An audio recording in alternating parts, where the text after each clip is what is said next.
Hello guys. तो आप लोग का स्वागत है आपका यूट्यूब चैनल स्टडी मोड 247 पे। आज हम लोग बायोलॉजी के 1000 क्वेश्चन करने वाले हैं जो कि एसएससी, बैंकिंग, रेलवे और अन्य कॉम्पिटिटिव एग्ज़ाम के लिए उपयोगी होंगे। तो चलिए फर्स्ट क्वेश्चन करते हैं। फर्स्ट क्वेश्चन कर रहा, बेरी बेरी रोग किस विटामिन की कमी से होता है? तो बेरी बेरी रोग विटामिन B1 की कमी से होता है। किससे होता है? विटामिन B1 की कमी से बेरी बेरी रोग होते हैं। अब विटामिन B1 का रासायनिक नाम क्या है? विटामिन B1 का रासायनिक नाम थायमीन है। थायमीन है, आप लोग याद रखिएगा, ठीक है। विटामिन ए का रासायनिक नाम क्या हो जाएगा? विटामिन ए का रासायनिक नाम रेटिनोल हो जाएगा, ठीक है। चलिए अगला क्वेश्चन देखते हैं। अगला क्वेश्चन कह रहा है, मेढक में दांत होते हैं। तो मेढक में दांत होते हैं, तो मेढक में कैसा दांत होते हैं? तो मेढक में दांत होते हैं होमोडेंट। क्या हो जाएगा? होमोडेंट, ठीक है। मेढक में दांत होते हैं होमोडेंट। मेढक के दांत एक ही प्रकार के होते हैं, इसलिए इसे क्या कहते हैं? इसलिए इसे क्या कहते हैं? होमोडेंट कहते हैं, इसलिए इसे होमोडेंट कहते हैं, ठीक है। चलिए अब अगला क्वेश्चन देखते हैं। अगला क्वेश्चन कह रहा, स्टार्च से क्या संबंधित है? स्टार्च से क्या संबंधित है? तो स्टार्च से क्या संबंधित है? स्टार्च से ग्लूकोज संबंधित है। स्टार्च से क्या संबंधित है? ग्लूकोज। अब ग्लूकोज का रासायनिक फार्मूला हम लोग जान लेते हैं। तो ग्लूकोज का रासायनिक फार्मूला C6H12O6 होते हैं, ठीक है। अब इसमें है फ्रक्टोज। तो फ्रक्टोज क्या होता है? तो यह प्राकृतिक रूप से सबसे अधिक मीठा होता है। और यह किस में पाया जाता है? यह शहद में पाए जाते हैं। किस में पाए जाते हैं? शहद में पाए जाते हैं, ठीक है। अब गैलेक्टोज के बारे में जान लेते हैं। तो गैलेक्टोज क्या है? यह कार्बोहाइड्रेट का सबसे सरल अवस्था है, ठीक है। अब कार्बोहाइड्रेट का रासायनिक फार्मूला हम लोग जानेंगे। तो कार्बोहाइड्रेट का रासायनिक फार्मूला क्या हो जाएगा? CH2O के होल 2 होता है, ठीक है। क्वेश्चन नंबर 4 कह रहा कि दांत का शिखर किससे बना होता है? तो दांत का शिखर क्या से बना होता है? डेंटिन से। दांत का शिखर क्या से बना होता है? डेंटिन से। और एनामेल किसको कहते हैं? दांत के बाहरी परत को, दांत के हम लोग बाहरी परत को क्या कहते हैं? एनामेल कहते हैं, ठीक है। यह हमारे एनामल है जो यह हमारे शरीर का सबसे कड़ा एवं क्या है? मजबूत भाग होता है। कड़ा एवं मजबूत भाग होता है, ठीक है। अब अगला क्वेश्चन करते हैं। Question number 5।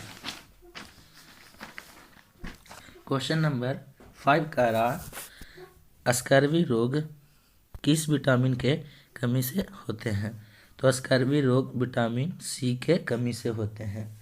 विटामिन C के कमी से होते हैं। इसका रासायनिक नाम क्या है? तो इसका रासायनिक नाम है एस्कॉर्बिक एसिड। एस्कॉर्बिक, ये आप लोग याद रखिएगा। इसका रासायनिक नाम क्या है? Ascorbic acid. एस्कॉर्बिक एसिड है। और इसका फार्मूला क्या हो जाता है? रासायनिक फार्मूला हो जाएगा इसका C6H8O6 होते हैं, ठीक है। अब विटामिन के बारे में जानेंगे। तो विटामिन के का रासायनिक नाम क्या हो जाएगा? विटामिन के का रासायनिक नाम क्या है? फिलोक्विनिन। लिख देते हैं फिलोक्विनिन, ठीक है। विटामिन के किस किस में पाया जाता है? तो यह है जो हरी पत्ती, टमाटर, पनीर इत्यादि में पाए जाते हैं, ठीक है। चलिए अब विटामिन ई के बारे में जानते हैं। विटामिन ई का रासायनिक नाम क्या है? विटामिन ई का रासायनिक नाम है टोकेफेरोल। इसका क्या नाम है? रासायनिक नाम टोकेफेरोल। टोकेफेरोल नाम है इसका रासायनिक नाम। यह किस किस में पाए जाते हैं? तो यह दूध हो गया, अंकुरित अनाज और हरे पत्ती सब्जी में पाए जाते हैं। ठीक है। और विटामिन ई की कमी से पुरुष और महिलाओं में जनन यानी रिप्रोडक्शन शक्ति कम जाते हैं। जनन शक्ति की कमी होती है किस? विटामिन ई की कमी से। ठीक है। अब चलिए विटामिन डी के बारे में जानते हैं। विटामिन डी का रासायनिक नाम क्या है? विटामिन डी का रासायनिक नाम है कैल्सीफिरोल। क्या नाम है इसका? कैल्सीफिरोल। विटामिन डी का क्या नाम है? रासायनिक नाम कैल्सीफिरोल। यह किस किस में पाए जाते हैं? तो यह अंडा हो गया, दूध हो गया इत्यादि में पाए जाते हैं। ठीक। और इस विटामिन डी की कमी से क्या होता है? तो विटामिन डी की कमी से रिकेट्स नाम की बीमारी होती है। क्या होती है? रिकेट्स नाम की बीमारी होती है। चलिए अब क्वेश्चन नंबर 6 देखते हैं। क्वेश्चन नंबर 6 कह रहा पेप्सिन होते हैं। पेप्सिन किस में होते हैं? पेप्सिन होते हैं एंजाइम में। पेप्सिन किस में होते हैं? एंजाइम में। ठीक है। पेप्सिन होते हैं एंजाइम में। और विटामिन हमारे शरीर को बीमारियों से रक्षा करता है। ठीक है। अब हार्मोन क्या है? तो हार्मोन यह हमारे शरीर के विभिन्न भागों से स्रावित होता है एवं बॉडी के अंगों को विकास में सहायक करते हैं। कौन? हार्मोन। शरीर के विकास में कौन सहायक है? हार्मोन। एंजाइम क्या होते हैं? पेप्सिन होते हैं जो एंजाइम होते हैं। और विटामिन क्या है? विटामिन है जो हमारे शरीर के बीमारियों से रक्षा करते हैं। क्वेश्चन नंबर 7 कह रहा ग्लूकोज का ग्लाइकोजन में परिवर्तित होकर यकृत एवं पेशियों में होता है, किंतु इसका संग्रह कहाँ होता है? इसका संग्रह कहाँ होता है? तो इसका संग्रह कहाँ होता है? इसका संग्रह यकृत तथा पेशियों में होते हैं। किस में होते हैं? लीवर एवं मसल्स में। ठीक है। तो ग्लूकोज को कहाँ संग्रह होता है? यकृत एवं पेशियों में। ठीक है। और ग्लूकोज है जो क्या? ग्लाइकोजन में परिवर्तित होकर किस में? ग्लाइकोजन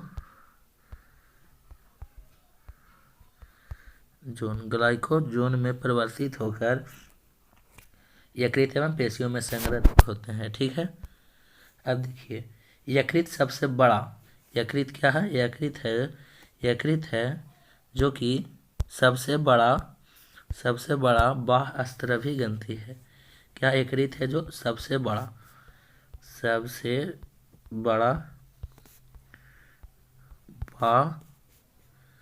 बाह्यस्रावी ग्रंथि है। ठीक है। इसको आप लोग याद रखिएगा। और लीवर की गड़बड़ी के कारण क्या होते हैं? पीलिया रोग होते हैं। ठीक है। अब यहाँ तिल्ली कह रहा, तिल्ली के बारे में कुछ जान लेते हैं। तिल्ली है क्या? तिल्ली शरीर का ब्लड बैंक है। तिल्ली क्या है? शरीर का ब्लड बैंक है। शरीर का ब्लड बैंक है। आरबीसी का इसे क्या कहा जाता है? तिल्ली को आरबीसी का कब्र गाह भी कहा जाता है। ठीक है। आप लोग याद रखिएगा। चलिए अब क्वेश्चन नंबर 8 देखते हैं। क्वेश्चन नंबर 8 कह रहा है वह कौन सा तत्व है जो दांत एनामेल को कठोर बनाता है? तो कौन सा तत्व है? फ्लोरीन है जो दांत एनामेल को क्या कठोर बनाता है?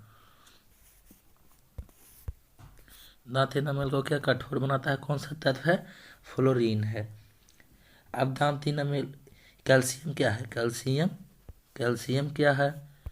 तो कैल्शियम है जो कि हमारे दांत में पाए जाते हैं। कैल्शियम फॉस्फेट और क्या? कैल्शियम कार्बोनेट इत्यादि है जो हमारे दांत में पाए जाते हैं। और मनुष्य के हड्डी में क्या चीज़ पाए जाते हैं? कैल्शियम ही पाए जाते हैं। ठीक है। अब आयोडीन के बारे में जानते हैं। तो आयोडीन क्या है? आयोडीन है जो लेमिनेरिया नामक शैवाल से प्राप्त होते हैं। किससे? लेमिनेरिया नामक शैवाल से पैदा होते हैं। और आयोडीन की कमी से क्या होता है? आयोडीन की कमी से हमें घेंघा रोग होते हैं। आयोडीन की कमी से क्या? घेंघा रोग होते हैं। ठीक है। सोडियम के बारे में जान लेते हैं। तो सोडियम क्या है? पशुओं को संकुचन सोडियम है जो पशुओं को संकुचन में सहायता करता है। ठीक है। चलिए अब क्वेश्चन नंबर 9 देखते हैं। क्वेश्चन नंबर 9 कह रहा है पित्त का मुख्य कार्य क्या है? पित्त का मुख्य कार्य क्या है? तो पित्त का मुख्य कार्य पाचन तथा शोषण हेतु वसा का इमल्सन करना। पित्त का मुख्य कारण क्या है? ऑप्शन नंबर डी क्या कह रहा है? पाचन तथा शोषण हेतु वसा का इमल्सन करना होता है। पित्त है जो भोजन को क्या बना देता है? क्षारीय, यानी बोले तो इसको बेस बना देता है। ठीक है। पित्त रस में क्या क्या पाए जाते हैं? तो याद रखिएगा, पित्त रस में जल हो गया, लवण, सोडियम ग्लाइकोलेट, सोडियम टैकोलेट, सोडियम कार्बोनेट इत्यादि पाए जाते हैं। किसमें? पित्त में पाए जाते हैं। ठीक है। क्वेश्चन नंबर 10 देखते हैं। क्वेश्चन नंबर 10 कह रहा जनन क्षमता में कमी होती है। तो अभी पिछले वाले क्वेश्चन में बताए थे जनन क्षमता की कमी कौन विटामिन की कमी से होती है? तो विटामिन डी की कमी से क्या होती है? विटामिन ई की कमी से जनन क्षमता में कमी होती है। ठीक है। और एक बात और याद रखिएगा कि पानी में घुलनशील विटामिन कौन कौन है? पानी में घुलनशील विटामिन कौन कौन है? विटामिन बी और विटामिन सी। ठीक है। वसा में घुलनशील विटामिन कौन कौन है? तो वसा में घुलनशील विटामिन ए है, डी है, ई है और क्या है? के है। जल में घुलनशील विटामिन कौन कौन है? जल में घुलनशील विटामिन बी और विटामिन सी। और वसा में घुलनशील विटामिन कौन कौन है? वसा में घुलनशील विटामिन है vitamin A, vitamin D, vitamin E और विटामिन के। ठीक है। आप लोग याद रखिएगा। ठीक है। अगर आप लोग चैनल पे नए हैं तो प्लीज़ चैनल को सब्सक्राइब कर लीजिए और बेल आइकन दबा दीजिए ताकि आप लोग को न्यू वीडियो का सजेशन मिलता रहे। ठीक है। क्वेश्चन नंबर 11 देखते हैं। क्वेश्चन नंबर 11 कह रहा है विटामिन का खोज किसने किए थे? ठीक है। तो विटामिन का खोज आप लोग बताइए, आसान क्वेश्चन है। विटामिन का खोज किसने किए थे? फंक किए थे। ठीक है। चलिए क्वेश्चन नंबर 12 देखते हैं। क्वेश्चन नंबर 12 कह रहा है डीएनए में होते हैं। डीएनए में क्या होते हैं? तो डीएनए में क्या होते हैं? तो डीएनए में न्यूक्लियोटाइड होते हैं। ठीक है। डीएनए क्या के बना होता है? न्यूक्लियोटाइड के बना होता है। ठीक है। डीएनए के पॉलीन्यूक्लियोटाइड के बने होते हैं और प्रत्येक पॉलीन्यूक्लियोटाइड में कई न्यूक्लियोटाइड होते हैं। डीएनए क्या के बने होते हैं? पॉलीन्यूक्लियोटाइड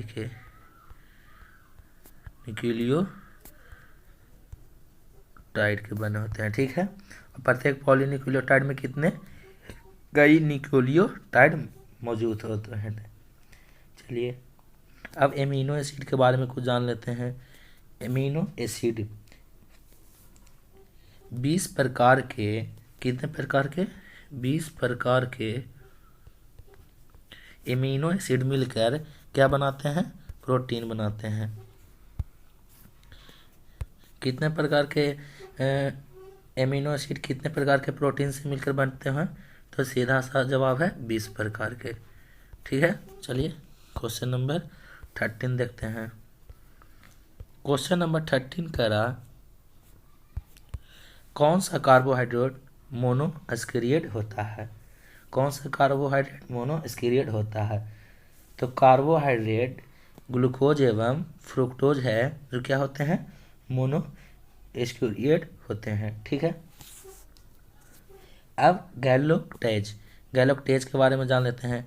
तो गैलोक्टेज है जो क्या हो जाएगा, ये हो जाएगा मोनोसेकेराइड। ये क्या होता है, मोनोसेकेराइड।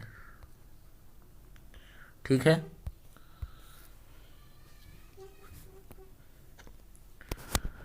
चलिए क्वेश्चन नंबर 14 देखते हैं। क्वेश्चन नंबर 14 कह रहा यकृत द्वारा बनाया गया पित्त पित्ताशय में किसके द्वारा पहुंचता है। तो इसका सही जवाब क्या होगा, आप लोग बताइए। इसका सही जवाब होगा क्या हो जाएगा, सिस्टिक डक्ट। किसके द्वारा, पित्त है जो पित्ताशय में किसके द्वारा पहुंचता है, सिस्टिक डक्ट द्वारा पहुंचता है। चलिए क्वेश्चन नंबर 15। क्वेश्चन नंबर 15 कह रहा निम्नलिखित में से कौन सा डाइऑक्साइड है। तो कौन सा डाइसेकेराइड है, तो मल्टोज है। ऑप्शन नंबर डी, मल्टोज है जो क्या है, डाइसेकेराइड है। ठीक है। चलिए क्वेश्चन नंबर 16 देखते हैं। क्वेश्चन नंबर 16 कह रहा कि निम्नलिखित में से किसके संश्लेषण के लिए कोलेस्ट्रॉल आवश्यकता होती है। किसके संश्लेषण के लिए कोलेस्ट्रॉल आवश्यकता होती है। तो ऑप्शन नंबर क्या हो जाएगा, बी, एस्ट्रियोडोल के लिए क्या होती है, कोलेस्ट्रॉल आवश्यकता होती है। इंसुलिन क्या है, इंसुलिन के बारे में जानते हैं। इंसुलिन का निष्कर्षण कहाँ से होता है, तो इसका निष्कर्षण है यानी ये कहाँ से निकलता है, अग्नाशय से। आप लोग याद रखिएगा। इंसुलिन की कमी से कौन सा बीमारी होते हैं, तो ये इससे क्या होते हैं, इंसुलिन की कमी से डायबिटीज, जिसे हम लोग मधुमेह या चिनिया रोग कहते हैं। और इंसुलिन के बारे में और कुछ जान लेते हैं। ग्लूकोज लीवर में क्या, ग्लाइकोजन के रूप में संचित रहते हैं। ठीक है। चलिए क्वेश्चन नंबर 17 देखते हैं। क्वेश्चन नंबर 17 कह रहा निम्नलिखित में से कौन सा दुग्ध प्रोटीन है। तो केसीन क्या है, केसीन है जो दुग्ध प्रोटीन, इसे क्या कहा जाता है, दुग्ध प्रोटीन कहा जाता है। और इसके बारे में कुछ जान जाते हैं। दूध का रंग उजला क्या, केसीन प्रोटीन एवं पीला कैरोटीन प्रोटीन के कारण होते हैं। दूध का रंग उजला किसके कारण होते हैं, केसीन के कारण। एवं पीला किसके कारण होते हैं, ये भी आप लोग याद रखिएगा। पीला किसके कारण होते हैं, पीला कैरोटीन के कारण दूध का रंग क्या होता है, पीला। उजला किसके कारण होते हैं, केसीन के कारण। चलिए क्वेश्चन नंबर 18 देखते हैं। क्वेश्चन नंबर 18 कर आहार नाल के किस भाग में प्रोटीन्स का अमीनो अम्ल में निम्नीकरण होता है। तो इसका निम्नीकरण कहाँ होता है, इसका निम्नीकरण होता है छोटी आंत में। 19 देख लेते हैं। क्वेश्चन नंबर 19 करा किस विटामिन को हार्मोन भी कहा जाता है। तो option number C, vitamin D को हार्मोन भी कहते हैं। इसको क्या हम लोग कहते हैं, हार्मोन भी कहते हैं। ठीक है। मानव मूत्र में कौन सा विटामिन पाए जाते हैं, तो आप लोग याद रखिएगा, मानव मूत्र में विटामिन डी पाए जाते हैं। ठीक है। और मछली के लीवर यकृत में क्या पाए जाते हैं, तो ये भी याद रखिएगा कि मछली के लीवर और यकृत में विटामिन डी ही पाए जाते हैं। ठीक है। चलिए क्वेश्चन नंबर 20 का रहा, रेनिन का स्रावन करने वाला अंग कौन है। तो रेनिन का स्रावन करने वाला अंग क्या है, अमाशय है। क्या है, अमाशय। रेनिन कहाँ से निकलता है, अमाशय से। ठीक है। अब देखिए वृक्क के बारे में जान लेते हैं, यानी किडनी। तो हमारे शरीर में किडनी की संख्या कितने हैं, 2 हैं। किडनी की संख्या कितने हैं, 2 हैं। और यूरिया जो हम लोग मूत्र कहते हैं, यूरिया कहाँ बनता है, किडनी में ही बनता है। तो यूरिया का निर्माण कहाँ होता है, किडनी में ही होता है। ठीक है। किडनी की इकाई, इसका इकाई को क्या हम लोग कहते हैं, इसका इकाई को हम लोग क्या कहते हैं, नेफ्रॉन कहते हैं। ये बहुत ही महत्वपूर्ण है, इसको आप लोग याद रखिएगा। किडनी की इकाई को क्या हम लोग कहते हैं, नेफ्रॉन कहते हैं। ठीक है। चलिए क्वेश्चन नंबर 21 देखते हैं। क्वेश्चन नंबर 21 कह रहा, मनुष्य के शरीर में निष्क्रिय अंग का समूह क्या है। मनुष्य के शरीर में निष्क्रिय अंग का समूह, यानी निष्क्रिय अंग मतलब वैसा अंग जो पहले थे लेकिन अब उसका कोई काम नहीं है। तो ऑप्शन नंबर सी क्या हो जाएगा, निमेषक पटल कृमि रूप कोश का क्या है, मनुष्य का निष्क्रिय अंग है। ठीक। क्वेश्चन नंबर 22 है, पुनरुद्धान यानी रेनिग्रेशन कहाँ मिलता है। पुनरुद्धान यानी रेनिग्रेशन कहाँ मिलता है, तो ये कहाँ मिलता है, प्लेनेरिया में मिलता है। प्लेनेरिया में क्या मिलता है, रेनिग्रेशन। चलिए क्वेश्चन नंबर 23 देखते हैं। कारा समृद्धि अंग किसे कहते हैं। तो समृद्धि अंग किसे कहते हैं, समृद्धि अंग है। तो समृद्धि अंग क्या है, चमगादड़ के पंख व तितली के पंख। अब समृद्धि अंग के बारे में जानेंगे। तो समृद्धि अंग है क्या, तो वैसा अंग। समृद्धि अंग क्या है, वैसा अंग जो विभिन्न कार्यों के लिए उपयोजित हो जाने के कारण काफ़ी असमान दिखाई दे, परंतु मूल संरचना एवं भ्रूणीय प्रवर्धन के समान हो, उसे हम लोग समृद्धि अंग या समजात अंग कहते हैं। किसे कहते हैं, वैसा अंग जो विभिन्न कार्यों के लिए उपयोग हो, लेकिन विभिन्न कार्यों के उपयोग हो जाने के कारण काफ़ी असमान दिखाई दे, परंतु मूल संरचना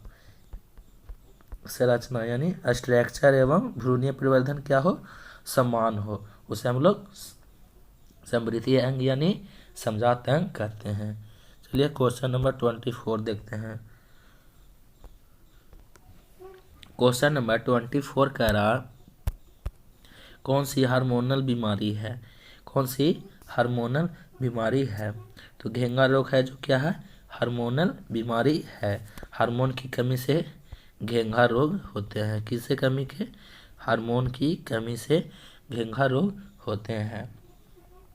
ठीक है। सर्दी जुकाम है जो क्या है, ये है वायरल डिजीज है। ये क्या है, सर्दी जुकाम है, ये है वायरल डिजीज है। सर्दी जुकाम है जो वायरल डिजीज है। अब ट्यूबरक्लोसिस के बारे में जानते हैं। ट्यूबरकुलोसिस है, टीबी। यह रोग कौन सा वायरस से होता है, तो यह है माइकोबैक्टीरियम ट्यूबरकुलोसिस। माइकोबैक्टीरियम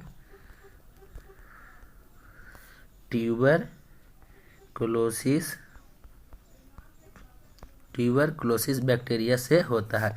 इसमें किस चीज़ का टीका पड़ता है, तो इसमें हम लोग BCG का टीका दिलवाते हैं। BCG का पूरा नाम जान लेते हैं। BCG का पूरा नाम होता है बेसिलस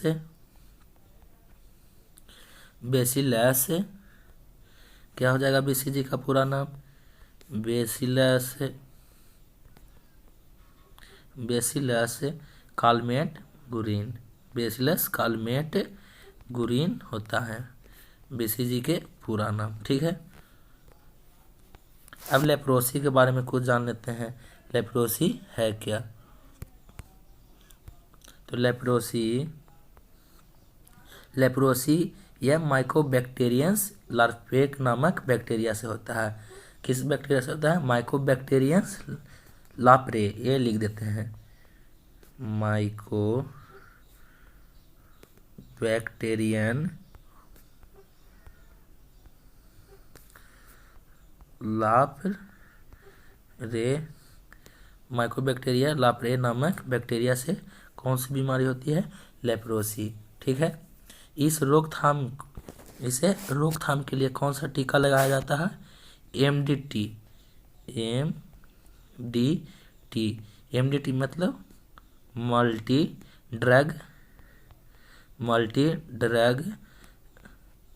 ड्रग थेरेपी दवाओं का प्रयोग किया जाता है। किसके उपयोग में? लेप्रोसी नामक बीमारी के उपयोग में। ठीक है, क्वेश्चन नंबर 25 देखते हैं। क्वेश्चन नंबर 25 कह रहा डार्विनिज्म क्या है? डार्विनिज्म है जो क्या है? तो डार्विनिज्म है जो प्राकृतिक चयन का सिद्धांत है। प्राकृतिक चयन का सिद्धांत क्या है? डार्विनिज्म। अब देखिए, origin of species, origin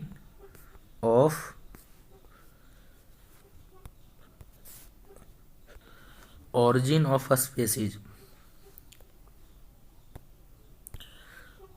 origin of species किसने लिखे थे?